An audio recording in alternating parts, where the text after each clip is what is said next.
Good morning all. तो आज हम पढ़ रहे हैं classification of living beings.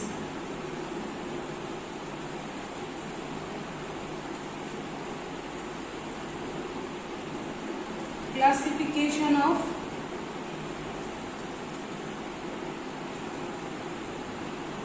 Living beings. तो क्लासिफिकेशन का मतलब है वर्गीकरण। तो वर्गीकरण क्लासिफिकेशन का मतलब क्या होता है कि एनिमल्स और प्लांट्स को उनकी पहचान के अनुसार, उनकी आइडेंटिटी के अनुसार और उनके बीच में संबंध के अनुसार एक ग्रुप में रखना या उनको एक ग्रुप में व्यवस्थित करना क्या कहलाता है? क्लासिफिकेशन कहलाता है। ठीक है। तो जैसे प्लांट्स और एनिमल्स है, इनको अलग अलग ग्रुप में डिवाइड करना, प्लांट्स और एनिमल्स को अलग अलग ग्रुप्स में आइडेंटिफाई करके उनको डिवाइड करना क्या कहलाता है? क्लासिफिकेशन। अब इनको ना ग्रुप्स में डिवाइड कर देते हैं, क्लासिफिकेशन कहलाता है। एनिमल्स और प्लांट्स को है ना मतलब कि क्लासिफाई करने के लिए सबसे पहले किसमें? इनका किंगडम, फिर फाइलम, फिर डिवीजन। और प्लांट्स को क्लासिफाई करने के लिए इनको किन किन में क्या क्या इनका पता क्या जाता है? Kingdom, phylum, division, class, species और सब स्पीसीज। मतलब कि कौन सी जाति में आते हैं, कौन से संघ के हैं, उन सबको ना मतलब कि पता करके उनको एक ग्रुप में डिवाइड कर दिया जाता है। ये क्या कहलाता है? क्लासिफिकेशन। हाँ, तो अब आता है नीड ऑफ क्लासिफिकेशन। क्लासिफिकेशन की जरूरत क्यों पड़ी, क्यों हमने क्लासिफिकेशन किया? ठीक है, क्यों साइंटिस्ट ने क्लासिफिकेशन एनिमल्स और प्लांट्स का किया? Need of classification. तो ऐसी क्या जरूरत थी कि क्लासिफिकेशन करना इतना इम्पोर्टेंट हो गया? तो जैसे अपने हाउस में, शॉप्स में हम लोग चीजों को क्या है कि एक नाम दे देते हैं कि जैसे ये चीज यहाँ पर होगी, तो उन सबको अगर हमें कभी भी उस चीज को ढूंढना पड़े तो ये बहुत इजी रहता है कि हाँ ये चीज वहीं पे रखी हुई होगी। इसी तरह प्लांट्स और एनिमल्स को ना इसलिए क्लासिफिकेशन की जरूरत पड़ी क्योंकि अगर ये क्लासिफाइड नहीं होंगे, हमें इनकी जानकारी, इनकी स्टडी करने के लिए बहुत मुश्किल होगी। अब जैसे क्लासिफिकेशन हो जाता है तो अगर कोई भी नई स्पीसीज भी अगर मिलती है तो उसके बारे में स्टडी करने, उसकी जानकारी लेने में भी बहुत आसानी होगी। तो क्लासिफिकेशन से क्या है कि बहुत सारे जो ऑर्गेनिजम्स है या जीव जंतु है उनके बारे में अपन ज्यादा से ज्यादा स्टडी कर पाएंगे, उनकी जानकारी ले पाएंगे। और जो पुराने समय में क्या होता था कि जब क्लासिफिकेशन नहीं था तो ये बहुत इम्पॉसिबल सा लगता था लोगों को कि ना अपन प्लांट्स और एनिमल्स के बारे में इतनी जानकारी या फिर इतना कुछ उनके बारे में समझ पाएंगे। तो जो ठीक है, और ये है ना जो इतनी सारी स्पीसीज है तो उनके बीच में कंफ्यूजन भी पैदा नहीं होने देता, क्योंकि अगर क्लासिफिकेशन है तो उसको अलग अलग फाइलम, सब फाइलम में डिवाइड कर दिया। ठीक है, तो अगर उसकी है ना एक ही जाति की, अगर एक ही है ना ऑर्गेनिज्म की दो स्पीसीज होगी तो उनको अलग अलग उनके बारे में अपन उनकी जानकारी प्राप्त कर सकते हैं। अब जैसे एक ही स्पीसीज है जिनका दो अलग अलग जातियां या दो अलग अलग जीव है, उनका एक दूसरे के ना बीच में कोई भी संबंध नहीं है, कोई भी रिलेशनशिप नहीं है, फिर भी उनको अलग अलग लोकेलिटीज या अलग अलग गांवों में, सिटीज में है ना उनके सेम नाम है। जैसे सी हॉर्स और हॉर्स, इन दोनों के नामों में समानताएं हैं, ठीक है, सिमिलैरिटी है, पर इन दोनों के बीच में कोई संबंध नहीं है। हॉर्स टेरेस्ट्रियल एनिमल है और सी हॉर्स है ना मछली है, एक्वेटिक है। ठीक है, तो अब इन दोनों के बीच में कोई समानता नहीं है, बस है ना जगह के परिवर्तन के अनुसार इन दोनों को इन नामों से बुलाया जाता है। हाँ, तो अब आता है हिस्ट्री ऑफ क्लासिफिकेशन। क्लासिफिकेशन को बहुत से साइंटिस्ट थे जिन्होंने इसको सॉल्व करने की, क्लासिफाई करने की बहुत कोशिश करी और साइंटिफिक बहुत तरीके निकले जिनके थ्रू क्लासिफिकेशन होता गया। History of classification.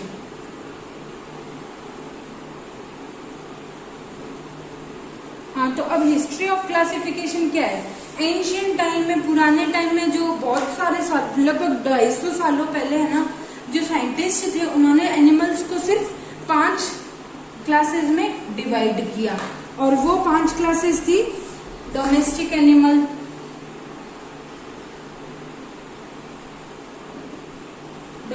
Animal, wild animal,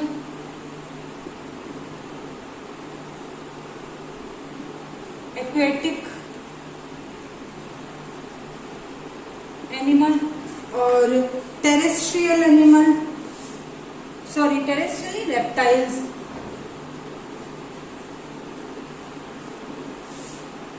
flying animals. ठीक है, तो इन्होंने क्या किया, इनको इतने एनिमल्स को सिर्फ 5 भागों में डिवाइड किया। ठीक है,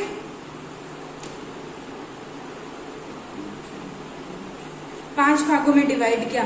डोमेस्टिक एनिमल्स जो पालतू जानवर थे उनको डोमेस्टिक एनिमल्स में रखा गया, वाइल्ड एनिमल्स जंगली जंतुओं जानवरों को वाइल्ड एनिमल्स में रखा गया, एक्वेटिक जो कि पानी में जो तैरने वाले जो एनिमल्स थे उनको एक्वेटिक एनिमल्स में रखा गया, रेप्टाइल्स जो एनिमल्स रेंग के चलते थे उनको रेप्टाइल्स में रखा गया, फ्लाइंग एनिमल्स इसमें उन एनिमल्स को रखा गया जो उड़ते थे।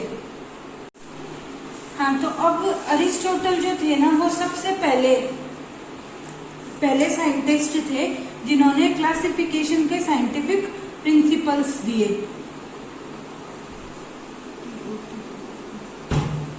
अरिस्टोटल थे, उन्होंने सबसे पहले क्लासिफिकेशन के साइंटिफिक प्रिंसिपल्स दिए।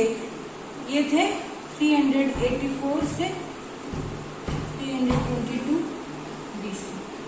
ठीक है, तो अब इन्होंने क्या किया कि है ना एनिमल्स को रेड कलर्ड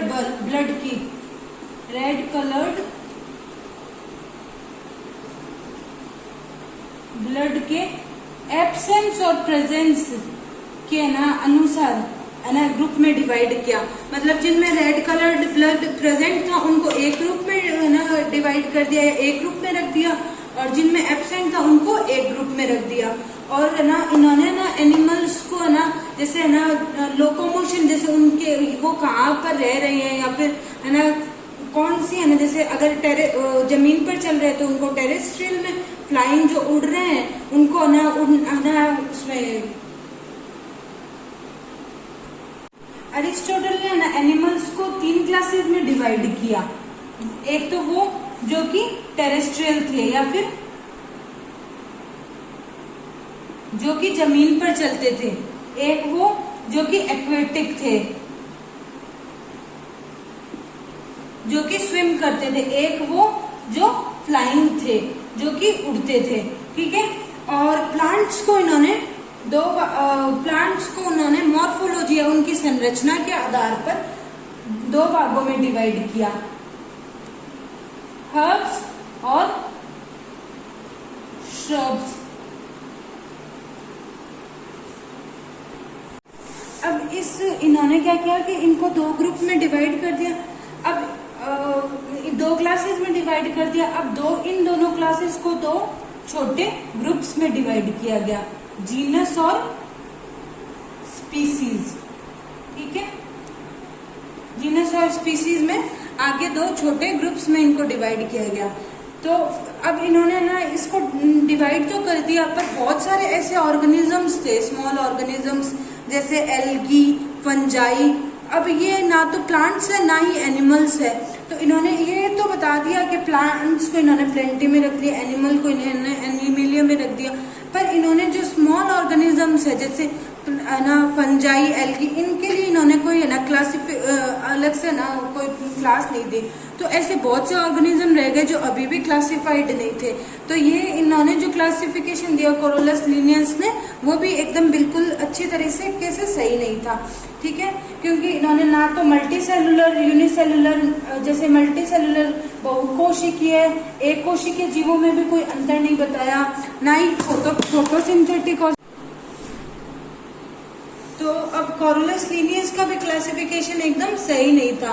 तो उसके बाद में 19th सेंचुरी में क्या हुआ, नए साइंटिस्ट आए, उन्होंने ना एनिमल्स को, प्लांट्स को और अदर ऑर्गेनिजम्स को उनकी मॉर्फोलॉजी के आधार पर, उनके डिस्ट्रीब्यूशन के आधार पर कि वो कहाँ पे पाए जाते हैं और ना इनकी ना मतलब कि एनाटॉमी के आधार पर, संरचना के आधार पर, इन सब के आधार पर अलग अलग तरीके से क्लासिफाई करने की कोशिश की है, उनको वर्गीकृत करने की कोशिश की।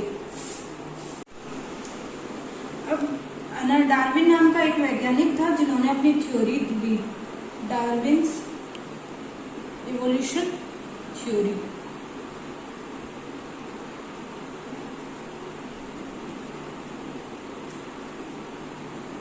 अब इन्होंने जब अपनी थ्योरी दी उसके बाद में क्लासिफिकेशन जेनेटिक और साइटोजेनेटिक प्रॉपर्टीज, मतलब उनकी है ना वंशागति की जो प्रॉपर्टीज और है ना जो है ना उसके आधार पर भी क्लासिफिकेशन किया गया। अब डार्विन की इवोल्यूशन थ्योरी आप लोगों के सिलेबस में नहीं है, फिर भी मैं थोड़ा सा बता देती हूँ। डार्विन नाम के एक वैज्ञानिक थे जिन्होंने 1869 में अपनी थ्योरी प्रस्तावित की रही है ना, ठीक है। अब इस थ्योरी को थ्योरी ऑफ नेचुरल सिलेक्शन भी कहा जाता है, थ्योरी ऑफ नेचुरल सिलेक्शन।